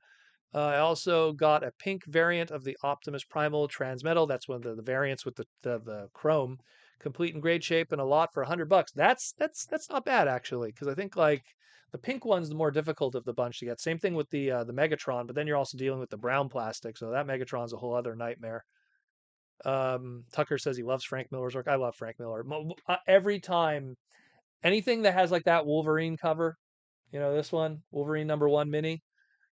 Oh, love that book. Love that book to death. Goodness. They ruined it when they did the Wolverine movie. The second one, ugh, ruined it. Hugh, you should have known better. Jackman. Uh, Tucker, not a huge fan of toys that play with themselves. It's you know what? Again, it's not even a matter of that. I think it's really cool from an engineering standpoint. It's awesome. I love the fact that it moves on its own. It's impressive, but at the same time, it's expensive. And it's like I look at my Masterpiece Grimlock with the crown and everything and all the cool stuff that Masterpiece Grimlock came with, and it does the same visual, you know what I mean, and more in a lot of ways because it comes with extra accessories that even the RoboSend doesn't come with. And what did that thing cost me? $110, I think, USD, maybe. I don't even remember. Not $700 though. So yeah, I know. See, that's it. Mikey and Louie. I'd grab them for 500, but 1,500. Again, think about what you could buy with $1,500 that will actually stay with you here, as opposed to that Grimlock. Do you know how many people that bought the RoboSend Optimus and now it's just sitting there? You know, and it's like what they could have spent that money on. Man, there's a lot of things Proto Man wants. Trust me, that he's missing. Don't get confused here. There's a lot, but that's just. I'm sorry, no. you know, there's rookie cards of sports athletes I would love to own. Man, if I had $1,500 to throw at any rookie card, goodness. Like just recently, might as well pull this up. I got it. Mikey and Louie helped me secure this one. So the rookie card of Gilles Villeneuve. This is his rookie card. I've been trying to track this down for years, and he's one of my heroes. Race car driver, little Proto Man kind of looking helmet and everything there too. I love Gilles Villeneuve. This is a rookie card. I was trying to get it for years on the cheap, and I finally found one. But it's like, I mean, the amount of things you could get with $1,500, and you're going to put that towards a transformer that was made in the past 6 months that transforms on its own. I don't know. I don't know. That is not something I'm hitching my wagon to. That is too sus. Tucker, now imagine how many nuggets you could buy. Well, that's the reason why I bought 100 nuggets. Go watch that video. Again, Proto Man eats 100 nuggets, or I think it was called the McNugget, BotCon challenge, or whatever that video was called. It was recorded, no joke, that video was recorded on a 3DS. Okay? 3DS camera. It was recorded, and nuggets were $2 for 20, I think it was, or $4 for 20. All I know is it was ridiculously cheap for a Canadian from my perspective, and we bought 100 of them. And then we ate ourselves stupid. And I didn't realize how much salt was in it. And it was just like, woo, okay. Let's just say the bathroom hated me later that week. They did. Eyes on the ace. Sorry, but I actually want to transform my Transformers unless it's a model kit. No, bro, and I'm with you. And the model kits are not $1,000 either. And the model kits, you get the experience of building it instead. You get a whole different experience. I love the Flame Toys model kits and stuff. I think they're amazing. you know but that's, as someone who built Gunpla his whole life, I appreciate that, the fun of building Optimus's chest and the closing this, you know so that's a whole different experience. You take that RoboSend Grimlock out of the box, you sync it up to your phone, and then it's like, Grimlock convert. You don't even say transform, convert, and then it's like, yay, Grimlock attack, uh Grimlock convert back, Grimlock dance. And then after 15 minutes and your wallet's now empty of $1,500, you have a anxiety attack. You just go like, "Oh my God, what have I done?" Where I don't regret that rookie card there. Now granted I didn't spend 1,500 on it, but you know. Mikey Louie, I do appreciate a masterpiece looking Transformers. That doesn't take 30 minutes to transform, though. Well, I mean, I don't think most masterpieces take 30 minutes to transform. I think the only one that's kind of like is maybe the original masterpiece Megatron, because there is some fidgety areas that are a little dangerous. And the Hound figure is pretty also dangerous in terms of breaking it. But all the others, you could do it in less than 30 for sure. I know a lot of them. I've done some back and forths. Black Arachne, also very small one, was pretty quick. Shockwave's pretty easy. All of the Shogo Hasui designs, the side swipe molds, the wheeljack molds, the blue streaks, those are quick. Those are good too. Tom McNeil, why can't they use the word transform? Because Hasbro wants to own a word. They can't own transform, so they could patent and trademark convert. So they use convert instead. Because they don't want like other companies going like, "Hey, this is a Bakugan," and it transforms into a robot. Because they could actually use that word. They could say, like Spin Master could say, "Our Bakugan transforms into Dragonoid," and they could use that word and not get sued. So it is what it is. Oh, my thing says we're running low on power. You know what? I think it's because I haven't charged it since TFCon. Let me just plug this sucker in. We haven't charged it since TFCon Orlando. There we go. Sorry, guys. One moment. Little technical stuff. Oh, there we go. Do you have the MDLX Rodimus Prime yet? No, I do not. I did not get that one yet. It looks really cool though. I'd like to get it. It's a little bit expensive, so I'm gonna probably wait on it. I got the Flame Toys one. Oh, it's actually in the display now. I used to keep it back there if anyone remembers. They had not Flame Toys, Action Toys had that cool one. I got that one a while back, but Action Toys actually sent me that one, which was really cool of them. Through Big Bad Toy Store. So that was really awesome. But, that was a sponsorship thing and everything. I doubt I'm going to get this one for free. But yeah, I mean, it's cool. I would love to own it. Anything Rodimus, you know me. Anything Rodimus, sign me up. That's why we have that's why this guy is in our lives, you know? If it was just this dude, we wouldn't even be having this conversation. Yeah. Wouldn't even be having this conversation. Prince of Alex 59 can buy a Haslab Unicron for that much. Exactly. You could buy a Haslab Unicron for its aftermarket price with that much. That's how crazy. Proto Man needs power badly. Gauntlet reference. Yeah. Gauntlet legend. Need more food. John Mayer with the gold super chat for $10. Thank you, John, for the super chat. I live in DFW. And yes, it's the Metroplex.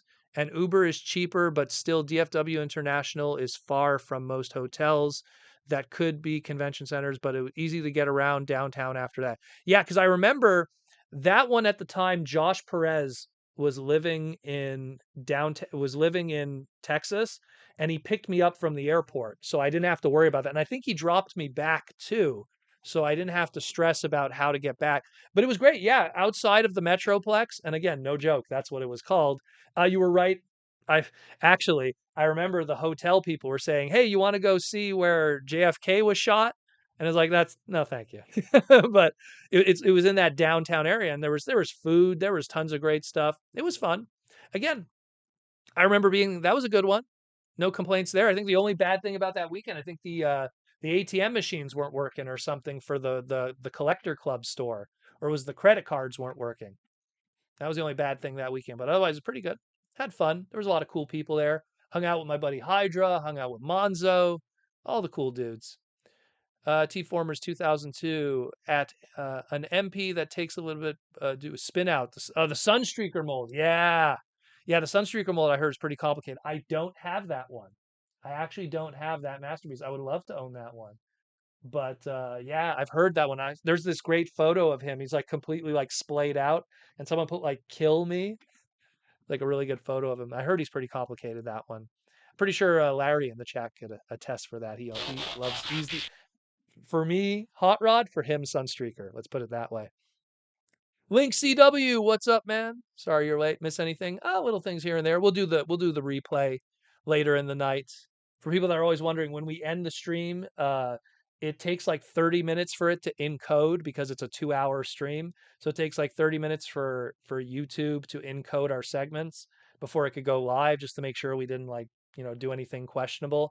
Like we're not a big verified account like other people, so they don't go live instantly right away. But yeah, thank you, John Mayer, for the gold super chat. And yeah, like that BotCon was cool. That was a good year. That was a fun year. That was the year with the what was that? Was the year that had the Metal Hawk was one of the exclusives that looked like Joe Ibe. I think that was a fun one. No, they're BotCons. I miss the BotCons. I miss the old BotCons. I would love to go to the new BotCons. I would love to go to the new ones one day. But I miss those old ones because those were the shows every year. You couldn't miss those. They were always so cool. We only got 30 minutes left in the live stream tonight, people. So we'll get some more questions in. But great weekend otherwise. Having a lot of fun. I apologize that we didn't have two segments the past couple of days. It's been tire season here in Montreal. Winter is coming, so people are swapping their tires. So I've been swamped and extremely busy doing all of that stuff. And it's not just you do the tire change, then you do the car wash, then you do the rust proofing. Oh no, one of the bulbs isn't working, so you got to change the bulbs. Like it's getting ready for winter and all of its craziness. All of that. The one negative of being Canadian. Of all the other positives, that's the one negative. Come on, global warming. Mikey and Louie, when are we getting a new Haslab reveal? What is going to be taking forever? Well, again, might as well thank you for reminding me to post the slide a second time or a third time. So we're going to have on November 14th the Transformer Tuesday, the fan stream. But that, you know what? I don't think they're going to reveal the Haslab then. Because usually, and if again, look at history, how it's always been. Every time they've done a Haslab reveal, there's also like a big convention, usually around that week, so they could show off the prototype. So, like, when they did the Deathsaurus Haslab reveal, I believe it was London Comic Con, if I remember correctly. And then they had it there. And then when they did the Star Saber reveal, I believe that was New York Comic Con. They showed it off.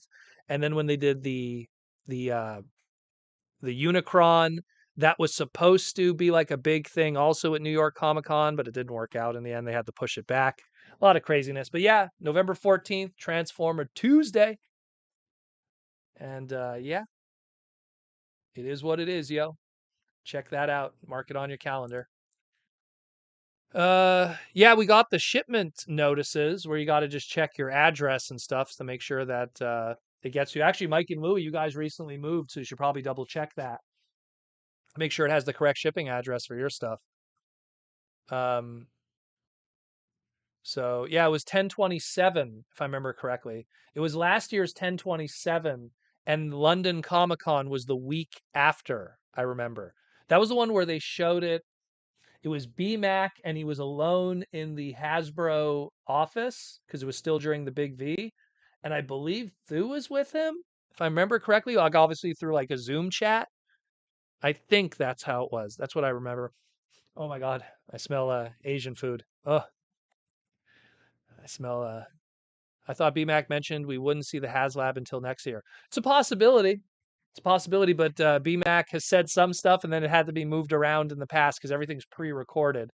No shade to Ben. I'm just saying, like, it's like, hey, we're gonna do it this, and now we got to move it around. If it does get delayed, maybe it's because they just need to promote other stuff. There currently is right now. There's a HasLab going right now, so I think they want to kind of focus on that one, let that finish up, and then they'll move on to the other one. Otherwise, you get wallet fatigue, you know? Just, it always happens like that. Oh, someone joined the Patreon. I'll get to you in a moment, my friend. If you join the Patreon, it gives you access to the Discord where you can save a lot of money on your hobby and you get to hang out with all us cool people. They sending review copies to Haslab again? Yeah, I'm getting one. I always get one. Any of the influencers get one. It's going to be me, Thu, Rodimus Primal. Who else is in that chat? Monzo from TF Wiki. Oh God, who else is there? Tony Bacala from TFW 2005. It's like 12 guys. It's always with the pretty much if they ever someone once recorded the Q&A, anyone who was in that Q&A pretty much will get review copies. Michael Koo, holy crap. Just looked at Hasbro Pulse. They're having a clearance. Yeah, huge clearance. Gotta wait for those sales, yo. Gotta wait for those sales. Once again, if you're part of the Discord, we posted those sales, 3 days ago? So you could get them before they sell out. John wants to know Asian food for dinner plans tonight. This is an Asian household, let me tell you. So it is going to be japchae, which is a Korean dish with beef. Japchae, which is a spinach, potato noodle, onions, carrots, filled with sodium because it's tons of soy sauce. Let's just say someone upstairs is probably trying to kill me. Let's just say she's trying to kill me so that she could inherit all of this. And it won't look like murder if it's healthy Asian food that's raising your blood pressure. Talib, my wallet would appreciate a Haslab after Christmas. You know what? That's probably why they're holding it back. It's wallet fatigue, as I like to call it. If they have a Haslab going right now and you have people that cross pollinate with brands, because it's G.I. Joe Transformers or Star Wars and Transformers or Marvel and Transformers, it's better to have that Haslab happen. Let them take the hit on their wallet. Usually, if it's like 300, 500, whatever, give them a month to recover of work with money, and then boom, do another Haslab. So that would make sense. I mean, it does. I think everyone would appreciate that in a lot of ways. What's the best ramen spot in Montreal? Now that you're a Patreon dude, I can answer your question. Uh, I would not be the best person to answer that. The guy who is in charge of Otaku Thons, which is our big anime convention, the guy who's in charge of Otaku Thons table situation, Peter, awesome dude. I love Peter. He's a really cool dude. He is obsessed. He's like the foodie of like ramen and Japanese restaurants. He would be the better answer for you. I can't tell you one in all honesty because most Asian food outside of like, let's say sushi, let's just say a mother-in-law would make it for me or a wife would make it for me. And why would I pay for something I could get for free? So like sushi is the only one where you kind of sushi, even like Korean barbecue, we do that at home. Hot pot, you could do that at home. It's just sushi. Sushi is the one that you want to go to like an all you could eat place and have it made for you because it's such a mess and it's such a headache and to get all the materials and it's never worth it to make it at home. T-Formers 2002 Ghostbusters is doing it's the Ghostbusters one. Thank you, T-Formers. Yeah, it was the reader and everything. Yeah, it got funded in 2 days. Yeah, it's because those Ghostbuster fans are hungry. That's why. Those Ghostbuster fans need new stuff, you know? And well, it's kind of it's a DLC, I like to call it in the way. Kind of like how you have Star Saber and then you have Desaurus. You had the Ecto Proton pack, and now you're having the other stuff. So anyone who bought the first one, obviously are going to want to get the second one. And obviously the people who saw how much the Proton pack were selling for in the secondary market are going to go, oh wow, that thing goes for a lot of money in the secondary market. And now they're going to try to cash in on this one too, so they might buy two. It's always how it is. Mikey and Louie, didn't you guys go out to eat today? I heard you guys went for some good food. And you're hungry already. Well, I'm gonna have it later. I'm gonna have it later tonight. Still got half an hour to hang out with you guys before I go grab my bite. And I'm gonna play some cassette beasts tonight. Play some cassette beasts, watch some K dramas with the lovely lady, have some japchae and all of that. Prince and Phalanx 59, I was wondering when they're going to reveal Studio Series 86 Swoop. I could actually give you that answer. One moment. Right now. One moment. Let me just get to the other computer. I have two screens here. Where is it? I'll give you that answer right now, brother. One moment. Is this the listings? No, it isn't. One moment. There we go. Okay, so Wave 2 of Studio Series, April 2024 is when they're going to release. We'll have the Leader Class 86 swoop, also in that Wave assortment. You know what? Let's be nice. I'll take a picture of the screen and then I'll just share it with you guys. It might be a little ghetto, but it works. Well, there you go. So, works that way. So we got Wave 2, April 2024, Core Class, MV6 Starscream. So that's Bumblebee movie Starscream as a Core Class. Deluxe Class, War for Cybertron Sideswipe. So we're going to have the War for Cybertron character of Sideswipe, the video game, done in a gamer edition. We're going to have MV6 Sunstreaker. That's our concept Sunstreaker. Studio Series 86 Gnaw, package refresh, or repackage. A Voyager Class Bumblebee movie Shockwave. And there is your Leader Class swoop. Straight from the horse's mouth. There you go. Enjoy. I was going to probably cover that later, but why not? I'm feeling peckish today. So expected probably, I mean, if I had to take a guess, pre-orders would probably go live December, January-ish, and then you'll have it by April. So there you go. Enjoy. Oh, probably should open up the chat. Sorry. Don't want to miss the chat questions. Thank you, Thundercracker. There you go. He just posted it all in the text form for people. There you go. What figures are still missing that you'd like to see released soon? We vote for the rest of the Throttlebots. Again, Botanica. I always say Botanica. Throttlebots would be cool just because I like those guys and it'd be cool to kind of like, and look, even if you just, I know it sounds crazy if you take that Cliff Jumper mold again and you could just retool it into the other guys so you could have a consistency of height. I'd be down for that, just so it's good with the Gold Bug and everybody else. Some classic characters, you know, Thunder Clash would be cool to see. Thunder Blast, the female character, give her an update. Her old toy goes for stupid money today. I didn't realize, I remember, gosh, it was I think it was like 2 TFCons ago. Some guy had her carded for $300. Cybertron Deluxe Class Thunder Blast carded for $300. And I was like, wow, it goes for that much. And by the end of the weekend, someone bought it. So, but she would be cool to get an update. Again, Botanica, a Thunder Clash would be cool. What else? Cannonball, give him an update. That'd be a cool one to do. There's a lot of cool characters that you could do. Take the Nitro Convoy, give it the black repaint, Black Nitro Convoy, or excuse me, Override GTS. There's a lot. That would be cool to do. That would be cool to do. I mean, the one thing is that, now that we're entering a new era with a different crew of guys that are a little more open-minded to stuff that's outside of the G1, GEEWUN, G1. I would be down for a lot of those guys. You want a new Gears? Well, of course, Gears. I'm pretty sure we're gonna get all of those first 84, 85 guys. You don't have to hold your breath; they'll happen sooner or later.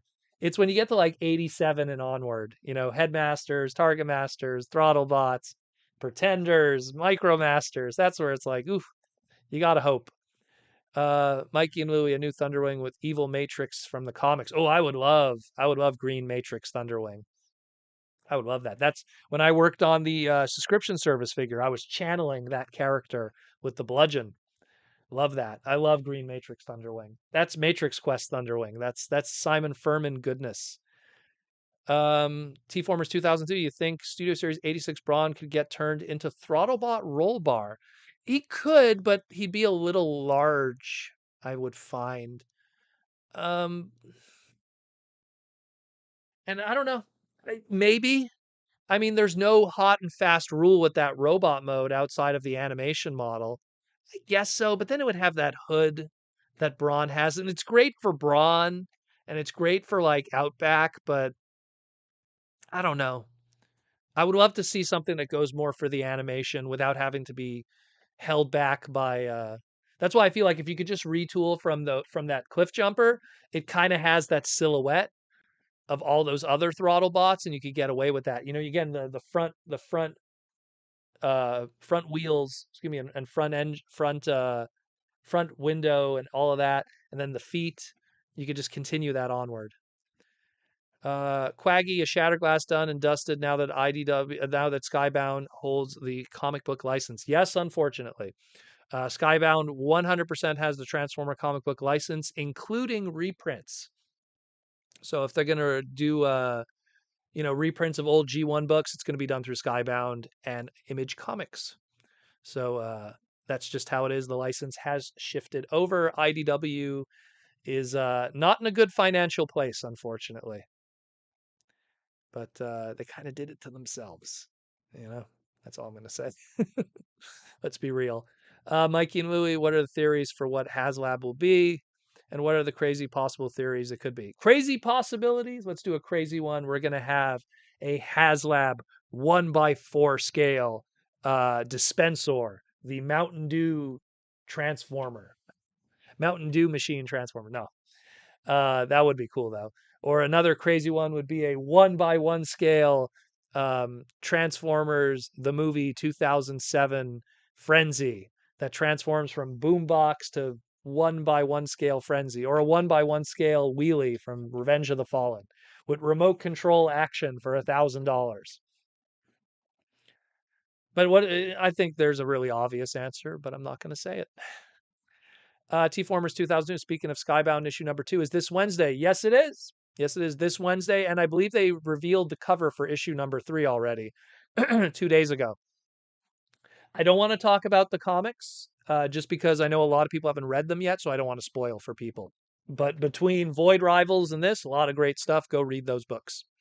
Go read those books. Prince and Phalanx 59. What is with the Walmart bundle listings? Why are they doing those figures again? It sounds like they got some kind of deal with Hasbro where they're going to bundle old figures into bundles just to save money. There's a lot of dead stock that they obviously don't want to end up anywhere. And if you could do a bundle set, anyone back in the day, they used to do it with Cybertron. They did it with Energon. I believe they did it with Animated also, where they get these Walmart bundle packs. I know Animated and Cybertron did it for sure because I own the 2-pack bundle pack with Override. And I know they did it with Animated because they did a 2-pack of Optimus with Black Arachnia, where they put a cardboard, they make deals, clearance sets. They're like Link CW said, clearance sets. It's just it benefits us. So you already know what's going to be on clearance in the future, so you could save money. Paul with the super chat for $5. Thank you, Paul, for the super chat. Would Hasbro reuse old modes to make D-list characters? Of course. I would see CW Combiner Wars Brawl in a slightly remolded into G1 Guzzle. Oh, well, I mean, they've done it all the time. There's a lot of times they take like A-list molds and turn them into C-list characters. You could take like a Cybertron Wheeljack and turn it into Big Daddy, which they did, So there's so many of those kind of opportunities. And that's the best way you get those D-list characters.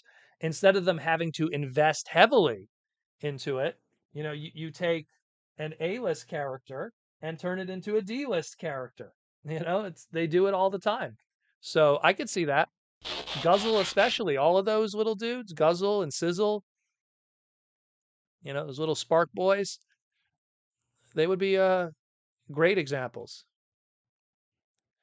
Yes, well, like Ninjatron says, especially those bundles, especially Ninjatron if those bundles come out during the holiday season. If those are like December releases, I don't know the release dates on those. I did see the listings. I just didn't talk about them because there's nothing too major to talk about. Maybe I'll cover it at some point when we have a little more concrete information. But I mean, those are great, like holiday purchases and stuff like that. Robotimus Robotimus Toys with the €10 super chat. Thank you, Robotimus Toys. Hey, Proto, first time to catch a live stream live, and this is the best place for all TF stuff. Thank you. Thank you. Thank you. Thank you. I love it when people are positive and happy about the podcast. Do you think we'll get some movie one news soon. Well, here's what I think is going to happen when it comes to this. I think that they're going to use the Hasbro Pulse fan stream for the 14th coming up to promote the video game. I think they're going to probably have Delaney on there with BMAC. Delaney's part of the marketing team. So they're probably going to be both on there and they're going to talk about the video game stuff. And that's probably what that's going to be used for. The next live stream or the live stream after that, maybe. But the problem is that, and this is a discussion that's been happening a lot, the writer's strike, all the stuff that's happening with that kind of push things back. So it's hard to talk about something that you can't make a promise to just yet. The only people that have seen stuff about it have been licensors, and that makes sense because a licensor has to see what, the product looks like, because then they could start planning, oh, that's what Optimus looks like. Okay, now we could start making the cups, the silverware, the t-shirts, the bath towels, the lunch boxes, like they have to plan that stuff easily 18 months in advance. Easily that to plan it from start to finish. So it's something where for sure there's something out there. There's footage. It's there, but they just can't make a promise on a date yet because the worst thing you could do is, and they've already done it once. They're like, "Hey, Transformers 1, it's going to be June 2024." And then they're like, "Yeah, not anymore. It's going to be like, what was it? September, November they put it, you know?" So they want to make sure that date is rock hard and settled. Giggity. Michael Koo, $5 super chat. Thank you, Michael. Is Majin Zarek too obscure to do for a Titan figure? Well, that would be, you know what? Majin Zarek turns into an aircraft carrier. If they do some crazy retooling with, let's put it, if Tidal Wave sells very well as a Titan class, they could do Majin Zarek, and that would be the best way to do it. Make them a retool of Tidal Wave, and make them a Hasbro Pulse Generation Selects exclusive, and make them affordable. And then people would be down for it, but that would be the only way I could see Imagine Zarek happening. I can't see it being an original mold from the ground up. Way too obscure for a movie that only existed in one market and only existed in that one market. Talib 1980, the bundles will be convenient for my son's Christmas. Ollie's and raw stock has helped as well, of course. Well, anyone who's been looking to get Christmas presents, Ollie's and Ross have been probably a godsend. Pick those up, hide them away from the kids, and save it for the holidays. I'm going to answer this one because this isn't a super chat question, but I'm just going to answer it because I have strong feelings on this. Hey, Proto, Ayrton Senna or Michael Schumacher? I think Michael Schumacher is a piece of trash, and he is not the greatest race car driver of all time. He's a cheater. He has cheated multiple times. He has risked the lives of human beings in a sport where one mistake could cost people's lives. Ayrton Senna lost his life in racing, and Ayrton Senna is a million times better than Michael Schumacher. Michael Schumacher only wishes he was 10% the man that Ayrton Senna was. Ayrton Senna was a good man. When one of his fellow drivers from an opposite team got into an accident, he parked his car, got out of it, risked his life to go make sure that the other guy was okay. Michael Schumacher's tried to kill people on the track. Michael Schumacher almost lost in racing to Jacques Villeneuve and tried to run him off the track and kill him because he was losing. Screw Michael Schumacher. He almost got into a coma because of a skiing accident, and good for him. Not a nice guy. Don't like him. He is a terrible person. And he dares calls himself the Michael Jordan of Formula One. No, no, no. No, sir. No, sir. No, sir. Ayrton Senna is more than ever. Sorry to get heated on that, but as someone who loves Formula One, Michael Schumacher will never make any list. Ever. Ever. Ever. As not even top 10. Not even top 10. Forget it. And Gilles Villeneuve will always be in my top 10. T-Formers 2002, hoping for a Majin Zarek for years. Well, that'd be cool. I mean, look, very obscure character. He's still in a coma? Good. Good. Fuck him. Fuck him. As someone, you have to understand, as someone that did racing for a large part of my 20s, it is a dangerous sport. And you can't have people like that in there. It's like if you had a basketball and it had knives on it And they're instead of one guy shooting for the net, he's always shooting it at people's faces. You know what I mean? You can't have a guy like that in that sport. Fuck him. I'm gonna get flagged by YouTube, but I don't care. Fuck him.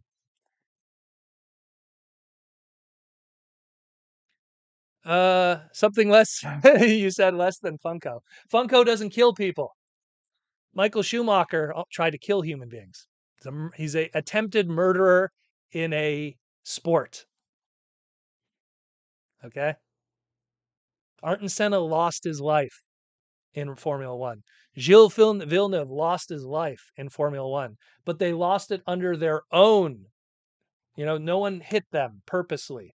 They did it pushing too hard, turbo kicking in. You know, it is what it is. Where are we at? Where are we at? Where are we at? Where are we at?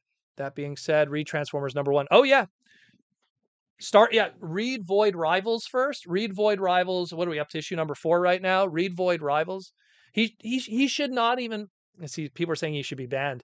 He shouldn't even be banned. Every single one of his records should just be removed. You know, but the problem is the FIA, which is like the governing body of Formula One, they freaking love him because he was to them. They're like, oh, we finally have someone that could be our Michael Jordan, our Babe Ruth, our Wayne Gretzky, our Joe Montana. Like they finally had their version of that.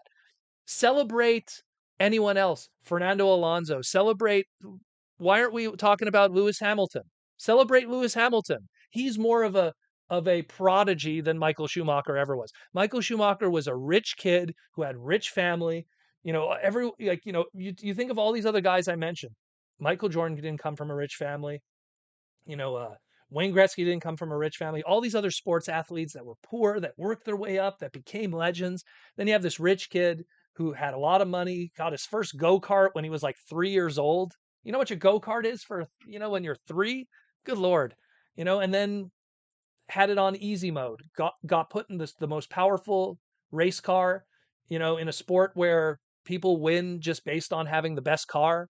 Does he have racing talent? Of course he does, but no more than some other dudes. He just had the best car. And then when he would lose, he'd try to kill people. Fuck him. That's all I'm gonna say. Fuck him. Mikey and Louie, so Proto, do you need to keep reading Void Rivals to understand the Transformers comics? I would keep going only because it ties into the Energon universe that they're building right now. I don't want to say why. It starts with a Q, but you're going to probably figure it out from that. But I don't want to spoil. But that you read Void Rivals while reading issues 1 and 2 up to this point. You don't have to you could kind of read Void Rivals 1, 2, 3, 4, and then read 1 and 2. It doesn't affect the pace. So I would do that. Funko killed Optimus Prime, not Hot Rod. Nah, I don't know about that. Megatron killed Optimus Prime. People need to remember that. Proto Man, I have to go now. Have a blessed night and good night to everyone. Thank you, Prince and Phalanx, for coming by. Actually, we're 2 minutes away, anyways, from ending tonight. 2 minutes away. 2 minutes away. Not. It starts with a Q, not Q from Transformers. Not not Wheeljack, whatever they wanted to call him. Damn Q. You'll figure it out. You'll figure it out. There's a lot, mind you. I think some of the covers were doing spoilers too. I think one of the variant covers gave a spoiler, but a lot of great stuff. Quack, yeah. Actually, it was a Quackbot. What's the name of the duck bot? Wasn't he? Isn't it Quack something? Or maybe I'm wrong. The duck bot. There's a few Transformers with Q. Hasbro killed Optimus Prime. Never forget that. Actually, where's his book? Where's Ron Freeman's book? Let me go get that for you guys. Ron Freeman. I killed Optimus Prime. It was signed by him. There you go. I got it from Daniel, a man of fabulous taste and quality literature. You bought a classic first publication. Crime lives on. Good old Ron. Good old Ron. Oh, there goes the other book. Let me grab that one. Everyone gets to look at my my stomach for the time being. There you go. Ron Freeman killed Optimus Prime. Anyone killed Optimus Prime, but not Hot Rod. Michael Koo, Proto Man, thanks for another awesome live stream. Yeah, I guess we're done for tonight. Yeah, we're at the 2-hour mark. Guess we're done. Was it Quackers? Was it Quackers Ninjatron? I don't remember. I love that one. That's like if you're a Beast Wars Megatron fan, how do you not have that one? But yeah. Anyways, guys, we're done for tonight. Fantastic live stream, great stuff, great talk, great conversations. Once again, support all the awesome dudes, Symbiot Studios. Go check out Cassette Beast. I know I will actually tonight. Go check out Cassette Beast, the game, and of course, go pick up their plushes on SymbiotStudios.com. Check that out. Go check out Hasbro Pulse. They're having sales right now. They're also sponsors of the segment through the influencer program with us. Go check out And Seats if you want to own a Transformer chair. Awesome, great dudes. Robotimus Toys just became a Minicon member, so thank you, Robotimus Toys, for joining our membership program. If you don't want to do the membership program with YouTube over here, we also have Patreon. Patreon's another great way to support the podcast. Ninjatron. Thank you for reminding me. I saw this on my phone was blowing up about that. And rest in peace to Bryce, aka Burr Icy, from the Transformers community. Man, like, I don't know what happened with that. I didn't want to talk too much about it because I didn't get enough information, but a very key member of the Transformer community. He was working on an awesome book. I got to hang out with him many times through various podcasts throughout the years. Hung out with him at TFCon. Well, I hung out with him at a lot of TFCons in Toronto, but TFCon specifically, no, it wasn't TFCon. It was BotCon. BotCon 2016. He was selling his collection, helped him with the pricing and stuff. Really cool dude. I heard that he passed away just recently. I don't have all the details, unfortunately, but I was shocked. Jaws D texted me. Tony texted me. A whole bunch of people texted me. They're like, "Oh my God, Brycey passed away." So that blew my mind. I want to get more info. What happened? Because he was a young dude. It's making, we're losing a lot of the awesome people in our community. Stay healthy. And like I always say, it's a beautiful world out there. Love your family, love your friends, because you never know when the last time you'll see them. No joke. No joke. Like, what's absolutely crazy was the last time I talked with Bryce. My goodness, he was sending me some images of here, let me show you guys. It was really cool because he was really good at customs. So he was showing me this custom hot rod car that he was working on. Figured I might like that one. Yeah. And that was back in 2019, I think it was. And then, of course, the big V separated all of us. But rest in peace, Bryce. I wish I found out what happened, man. Man, that sucks. Hate to leave on a downer, but guys, gotta go. Everything's great. Love y'all. I gotta fly. Time to eat. See you later. Take care, and I love y'all.